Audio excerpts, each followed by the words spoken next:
Bon, alors pour la révision du chapitre sur les fonctions, dans un premier temps, on vous présente ici un graphique avec une série de propriétés. Je ne repasserai pas toutes ces propriétés-là. Ce que je vous demande de faire cependant, c'est soit de retourner dans vos notes de cours et d'aller voir un exemple concret pour vous rafraîchir quand on parle, par exemple, de l'abscisse à l'origine, c'est quoi exactement? C'est où qu'on trouve ça? Le domaine, de quelle manière qu'on donne l'intervalle pour le domaine, pour l'image, ainsi de suite. C'est hyper important de bien maîtriser chacune des propriétés. Je vous laisse le temps de les relire, d'aller voir dans votre graphique. Quand on pointe, par exemple, minimum, c'est quoi? Croissante, c'est quoi? Ainsi de suite. Je pense que dans ce chapitre-là, on a vu aussi les fonctions définies par partie. Quand on parle d'une fonction définie par partie, c'est qu'elle n'est pas continue. Je regarde ici, cette fonction-là, elle a une première partie, puis par la suite, elle a une deuxième partie.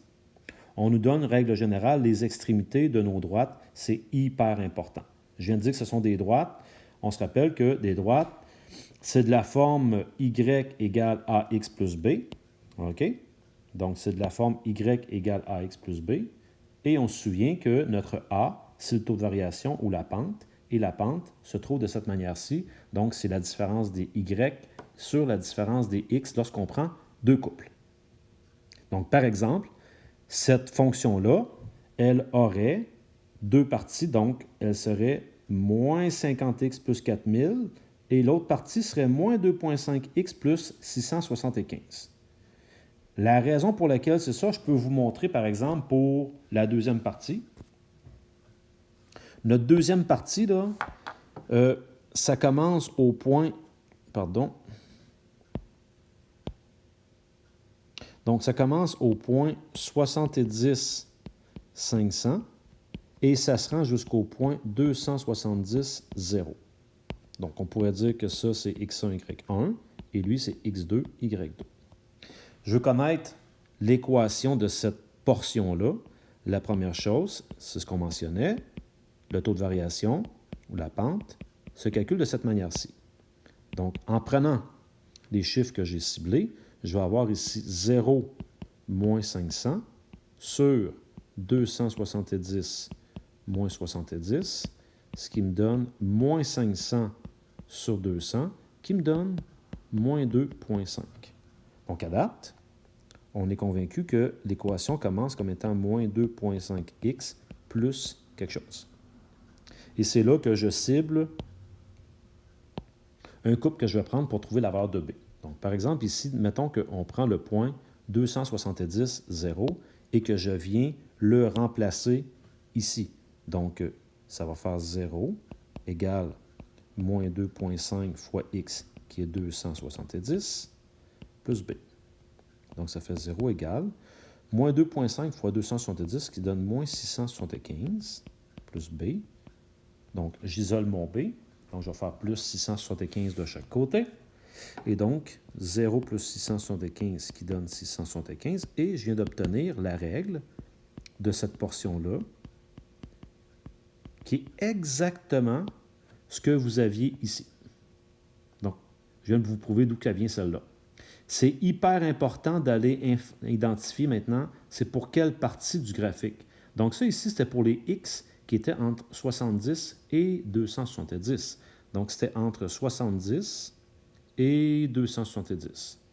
Peut-être vous rappelez qu'on avait aussi, on vous avait donné la possibilité de l'écrire comme ça. En intervalle. Pour ceux qui préfèrent, aucun problème, c'est la même chose. Bon, là maintenant vient des questions avec ça. Première question, on nous dit détermine la valeur de x, donc on cherche le x pour laquelle f de x vaut 200, y vaut 200. Alors là, la question à se poser, c'est est-ce que je fais ça avec cette règle-là ou cette règle-là? On peut aller voir notre graphique. 200. Si j'ai 1000 ici, ça veut dire que 200, c'est ici. Donc à ce moment-là, 200, je cherche un x qui va être dans cette portion-là, donc avec la deuxième règle. C'est pour ça que je l'ai fait avec ma deuxième règle, que j'ai écrit ici, et j'ai remplacé y par 200. Donc, si on effectue ce calcul-là ensemble, dans l'ordre, je vais faire moins 675 de chaque côté. Donc, je vais avoir moins 475 égale moins 2,5x. On va diviser par moins 2,5 de chaque côté. Et donc, moins 475 divisé par moins 2,5, j'obtiens 190 pour x. Ça a bien du sens parce qu'à 190, c'est ici, ça correspond bel et bien à 200. Je vous rappelle qu'on ne peut pas faire une lecture directe sur le graphique. Il faut vraiment faire le calcul pour le justifier. L'autre question, on nous dit détermine la valeur de f de x. Donc là, on cherche y pour lequel x vaut 95. Alors là, je peux me référer directement à ma règle. La première partie, c'est entre 0 et 70, puis la deuxième partie, c'est entre 70 et 270. Donc 95, c'est avec ma deuxième partie. Donc j'ai remplacé x par 95 dans ma deuxième partie. Et si j'effectue le calcul, que vous pouvez faire en même temps que moi, vous allez obtenir que ici, ce calcul-là nous donne 437,5, ce qui fait du sens aussi avec notre graphique. Très bien. Tout le temps dans ce graphique, dans ce chapitre-là, nous avons vu aussi la fonction quadratique. Quelques propriétés de la quadratique, c'est une courbe. Elle est faite vers le haut ou vers le bas. Et cette fonction-là, on se souvient qu'elle passe toujours par 0, 0. C'est ce que je dis ici. Donc, pour trouver sa règle, ce n'est pas très compliqué. Hein? On prend un point qui appartient à la courbe, on remplace. Ça nous permet de trouver la valeur de A, puis on remplace dans la règle et c'est terminé. Donc, un exemple, on détermine la règle d'une fonction quadratique. Donc, si on nous dit qu'on cherche la règle d'une quadratique, ça veut dire que c'est une forme comme ça ou comme ça. Donc là, à ce moment-là, je peux me servir de la forme d'écriture qui est f de x égale ax au carré. On nous dit qu'elle passe par le point 3 moins 36. Donc, x et f de x. J'ai remplacé dans la règle. Donc, en remplaçant dans la règle, mon y, f de x, c'est moins 36, égale a que je ne connais pas, fois x, qui est 3 que je mets en parenthèse au carré. Ici, petite parenthèse importante, si jamais mon x est un nombre négatif, lorsque je vais l'élever au carré, je vais obtenir un positif. Donc, très important pour votre calculatrice de l'écrire entre parenthèses. J'effectue le calcul, donc moins 36 égale a fois 9. Je divise par 9 pour avoir la valeur de a, qui donne moins 4. Donc, ma règle, c'est f de x égale moins 4, x au carré, et c'est réglé, on a la règle de notre quadratique. Et là, on est maintenant prêt à effectuer des calculs avec cette règle-là. On dit calcul f de moins 2. Bien, normalement, c'est f de x. Donc, cette forme d'écriture-là, ça signifie calcul la valeur de ta fonction quand x vaut moins 2. Donc, calcul quand x vaut moins 2. Donc, je remplace. Ça fait moins 4 fois moins 2 entre parenthèses au carré. Donc, on a un bel exemple de ce que je viens de vous dire ici. J'ai moins 2 qui est au carré. Donc, ça fait moins 4 fois mon moins 2 au carré, ça donne 4. Et ceci me donne moins 16. Autre question, on nous demande de calculer la valeur de x lorsque f de x vaut moins 256. Donc, je remplace f de x par moins 256 égale moins 4x à la 2, qui est ma règle. Dans l'ordre, il va falloir diviser par moins 4 de chaque côté. Quand je divise par moins 4, un moins divisé par un moins donne un plus qui fait 64. J'ai 64 égale x à la 2. Donc là, nous allons devoir effectuer la racine carrée de chaque côté pour avoir la valeur de x.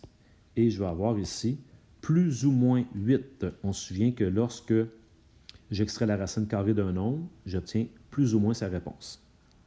Ce qui est tout à fait normal parce que si je faisais le graphique de moins 4x au carré, là, rapidement, là, mais on obtiendrait un dessin qui pourrait ressembler grosso modo à ceci. Puis là, on nous posait la question, c'est quand que ça vaut moins 256? Bien, ça vaut moins 256 là, mais ça vaut aussi moins 256 là. Et ça devait tout probablement correspondre à moins 8 et à 8. C'est pour ça qu'il faut écrire plus ou moins, dans le cas quand on cherche la valeur de x qui est sous la racine.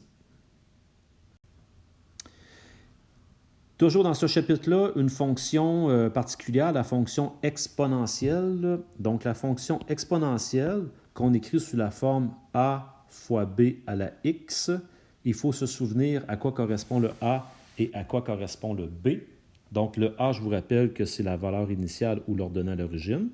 Puis le b, c'est la base. Souvent, dans un texte, ça va être qu'est-ce qui se passe. Hein? Exemple, 3 d'intérêt, une population qui diminue de 5 nombre de bactéries qui triple à tous les jours. Donc, on s'ajustera en fonction de ce qu'on nous dit.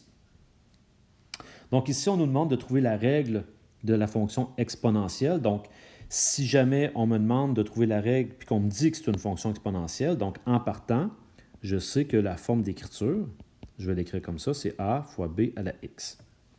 Je regarde mon tableau. Premier constat que je peux faire, j'ai la valeur ici x qui vaut 0. Donc, quand x vaut 0, j'ai à ce moment-là ma valeur initiale. Donc, j'ai tout de suite que a vaut 5. Donc, je peux tout de suite remplacer dans ma règle a qui vaut 5. Donc, il me reste juste la valeur de b à trouver. Donc, je peux me servir d'un couple autre que la valeur initiale pour trouver la valeur de b. Donc, j'ai décidé de prendre le couple 1,15. Regardez ce qui se passe. Donc, je remplace y par 15 égale 5 fois b à la x, donc à la 1.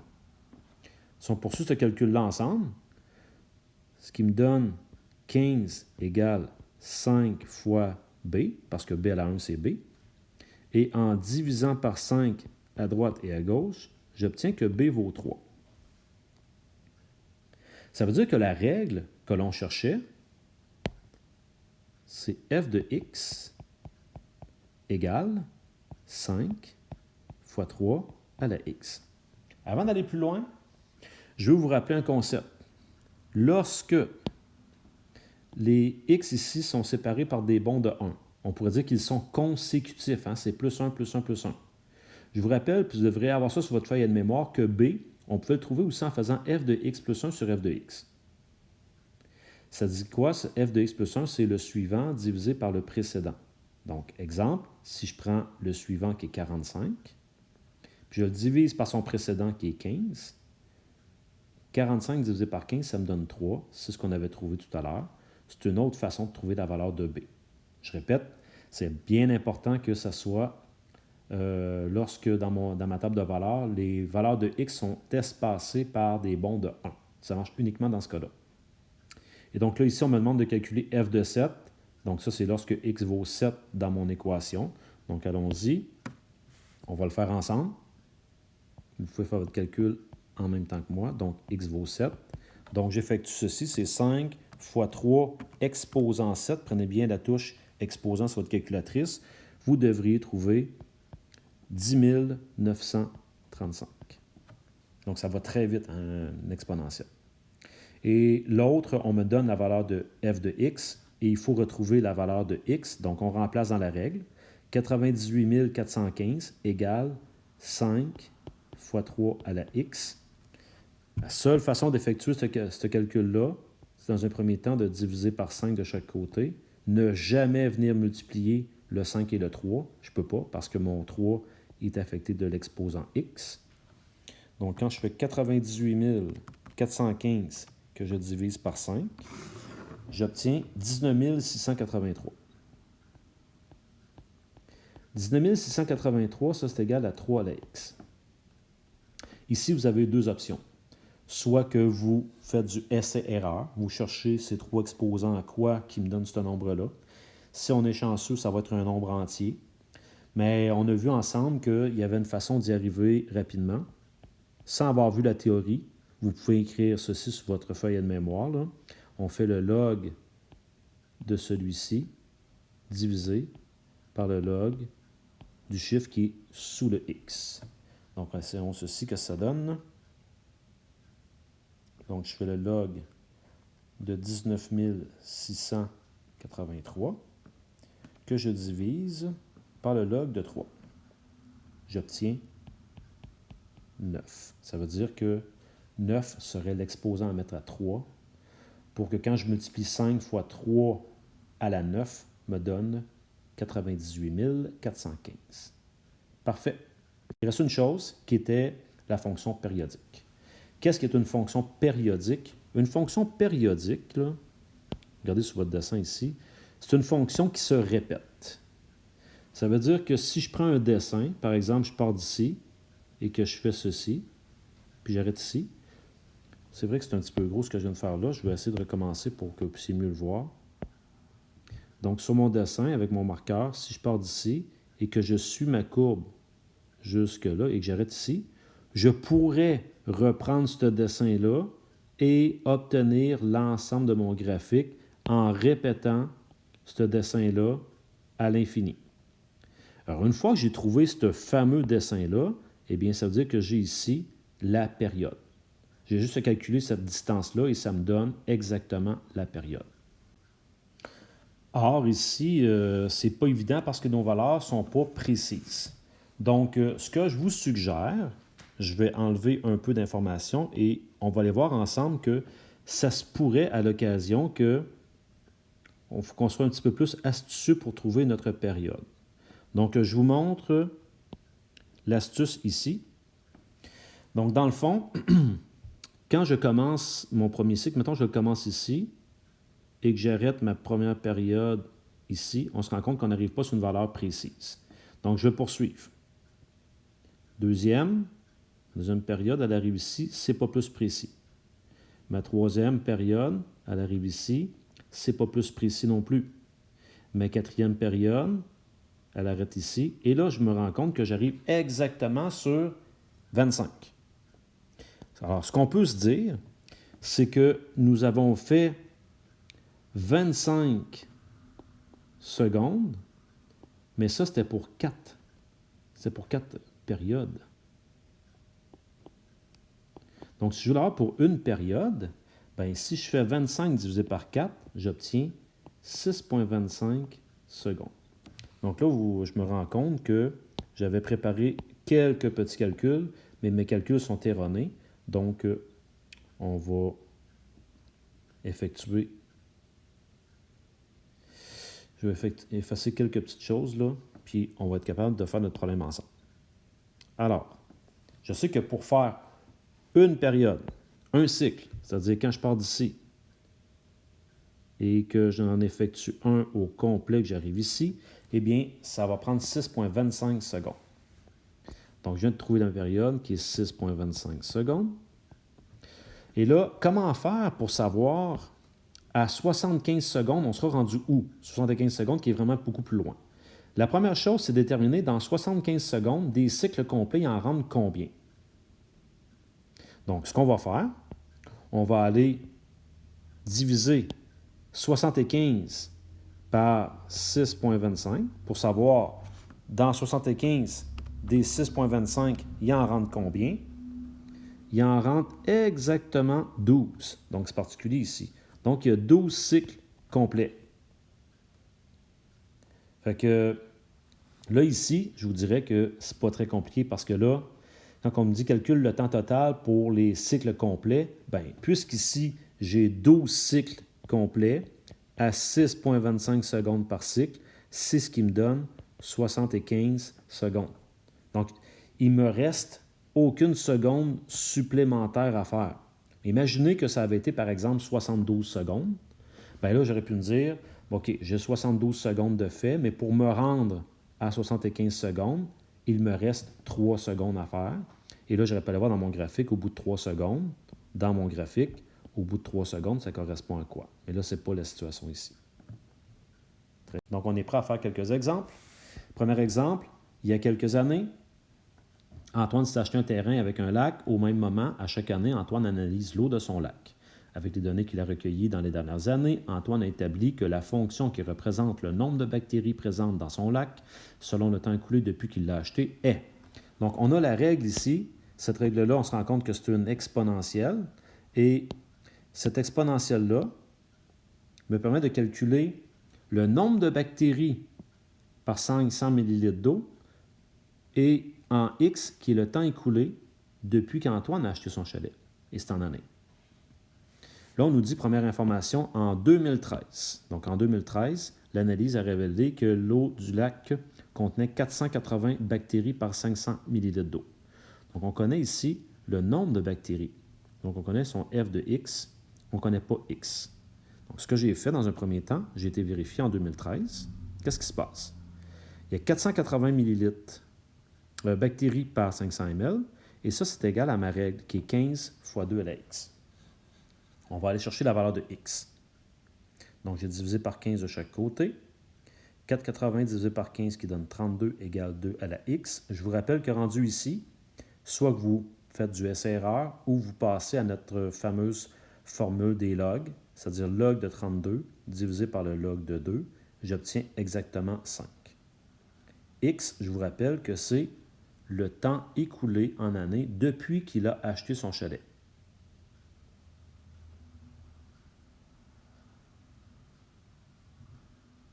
Depuis qu'il a acheté son lac. Une belle erreur ici, là, mais bon. Alors, donc ça fait 5 ans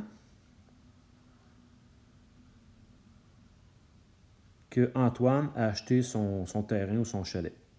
Donc, si ça fait 5 ans qu'il a acheté et que là, cette analyse-là a été faite en 2013, bien, 2013 moins 5 ans, ça veut dire qu'il a acheté son terrain en 2008. Parfait, on a cette information-là. On dit en quelle année qu'il y aura pour la première fois 1500 bactéries par 500 ml. Encore une fois, je vais aller chercher, ça va prendre combien de temps depuis son achat. Donc, 1500, c'est le nombre de bactéries. J'ai la règle qu'on me donnait au départ. Encore une fois, c'est les mêmes étapes. Je divise par 15, je fais le log. J'obtiens 6,64 années depuis la date de son achat. Mais on a déduit tout à l'heure qu'il l'avait acheté en 2008. Donc, plus 6,64, ça veut dire qu'en 2014,64. Ce qui veut dire que pendant l'année 2014, là, ben son terrain, là, le lac, là, il va atteindre ce nombre-là de bactéries. Très bien. Et dernier numéro, un analyste observe la croissance de la population de 2 villes. Voici les informations qu'il a recueillies sur les 2 villes. La ville A, en 2010, ça va être important cette information-là, la population se comportait de la manière suivante. X, c'est le nombre écoulé depuis 2010 et f de x, la population. Ici, je vais attirer votre attention, là. On se souvient que la règle d'une exponentielle, c'est de la forme a fois b à la x. Puis on avait dit dans une exponentielle que le a, c'est la valeur initiale. Donc ici, on pourrait prétendre qu'il y avait 12 400 personnes dans cette ville-là. Et 1,05, c'est quoi ça? Souvenez-vous qu'on faisait tout le temps 100%, plus ou moins ce qui se passait. Mais ici, c'est sûr qu'on a fait plus 5% pour arriver à 105%. Et 105%, ça c'est comme 105 divisé par 100, qui donne le 1,05.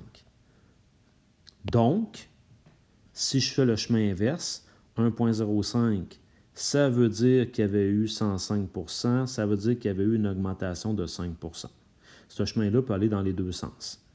Ça veut dire que je comprends ici qu'à 1,05, la population de la ville A augmente de 5% par année. C'est ça qu'il faut déduire. En ville B, il se passe quoi avec la ville B, elle? Elle, c'est en 2008 qu'on a fait l'observation. Il y avait 15 000 personnes, puis depuis ce temps-là, la population augmente de 9%. Donc, si vous vous fiez sur le calcul que j'ai fait ici, bien, vous allez vous rendre compte que pour la ville B, sa règle, ça va être 15 000 personnes, fois 1,09 parce que ça augmente de 9% par année. Et là, on nous dit qu'on voudrait déterminer la différence de population en 2020. Donc, pour la ville A, en 2020, puisque la population de cette ville-là a été validée en 2010, bien, de 2020 à 2010, c'est écoulé 10 ans. Donc, je prends la règle, affectée de l'exposant x qui vaut 10, j'obtiens, après calcul, 20 198,3. Pour la ville B, elle, ça s'est passé en 2008. Donc, entre 2020 et 2008, c'est écoulé 12 ans. Donc, je prends sa règle qu'on a déduite tout à l'heure et je l'affecte d'exposant 12, qui me donne 42 190. Et donc, il vous reste juste à faire la différence de population. Rendu en 2020, on aurait une différence de 21 991,7 personnes. Bien, il n'y aurait aucun problème ici de dire qu'il y aurait 21 991 personnes de différence entre les deux ou 21 992, aucune difficulté avec ça. Très bien. Donc, pour ce chapitre-là, allez voir vos incontournables. C'est un très gros chapitre, si ce n'est que je vous dirais que c'est le plus gros chapitre de l'année. Donc, c'est bien important d'aller faire des numéros, d'aller en faire des supplémentaires si vous voulez vous assurer de bien comprendre vos concepts par différents objectifs.